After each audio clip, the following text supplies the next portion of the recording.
Olá a todos, sejam todos bem-vindos ao canal. Sou o professor Jonas, professor de filosofia. Hoje vou apresentar um problema aqui que foi apresentado já por Parmênides há muito tempo atrás e também eu prometi fazer um vídeo sobre isso aqui, prometi para alguns estudantes, alguns alunos, até que eles estão realizando trabalhos sobre isso e aí até mesmo para a gente pensar juntos, né? A questão é sobre o nada em Parmênides, esse problema que apareceu naquela época. Ele aparece respondendo uma questão do Heráclito, né? O Heráclito afirmava que tudo está em movimento e o Parmênides vai contrariar isso. O Heráclito, que veio antes dele, afirmava: não podemos mergulhar duas vezes no mesmo rio. Por quê? Porque as águas passam e não voltam mais. Você vai mergulhar novamente e já não é mais, não se trata mais do mesmo rio. Mas o rio é só uma metáfora para a gente entender a nossa vida. Assim como as águas do rio passam, a nossa vida também passa. O logos, o movimento de vir, o universo, o ser também está em pleno movimento. No entanto, aqui vai aparecer um problema: é o seguinte: se tudo está em movimento, a verdade também precisa estar em movimento. E o Parmênides afirma: não é possível que a verdade esteja em movimento porque o ser não pode deixar de ser. E aqui aparece o problema do nada. Diz o Parmênides assim: vamos imaginar um conjunto, né? E nesse conjunto vamos colocar tudo aquilo que existe. Tudo que existe ou qualquer coisa que existe. Qualquer coisa que existe tem que estar nesse conjunto. Ele é tudo. E esse tudo, ele simplesmente ele existe. E outro conjunto contrário disso seria nada. E aí esse é o problema, a gente definir isso. Né? Não tem como a gente falar do nada ou tentar descrever, porque ele não existe. E esse é exatamente o problema. E o Parmênides diz: não existe movimento porque não existe a passagem de algo que é para algo que não é e algo que não é. Eu vou dar exemplo. É impossível a gente imaginar que algo passa a existir do nada, porque do nada nada vem.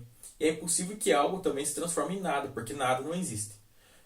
Se nós temos que supor que o mundo veio do nada. E aqui uma das novidades do pensamento do Parmênides é exatamente contrariar quem veio antes dele, porque Tales e Mileto, Anaximandro, Heráclito são pensadores que afirmavam que o mundo passou a existir de um elemento, né?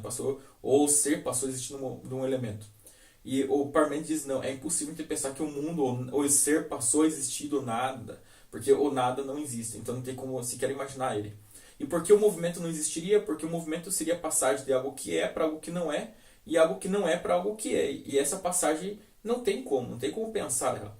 E é um problema tão sério, tão grande, que depois vários outros pensadores vieram tentando responder essa questão.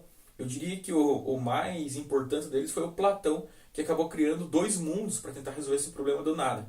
Né? Esse problema da verdade, da mentira, da falsidade, o que é verdadeiramente, o que é verdade sempre, né? O que é verdadeiro sempre, e aquilo que não muda. E aí ele cria o mundo das ideias, dizendo que a verdade, a forma não muda, mas esse mundo é a mentira, o mundo, fundo da caverna, já fizemos um vídeo sobre isso aqui, seria o mundo do pleno movimento. Também apareceu um filósofo chamado Gorgias, só vou comentar ele, e aí já vou encerrar. O Gorgias brincava com essa tese aqui do Parmênides, dizendo assim: puxa, nada existe. E por que nada existe para o Gorgias? Porque ele diz assim: tudo tem seu contrário. Tudo que existe tem que ter seu contrário. A noite só existe porque existe dia. O dia só existe porque existe a noite. O quente só existe porque existe o frio. Né? O úmido só existe porque existe o seco. Só existe vida porque existe morte. Enfim, etc.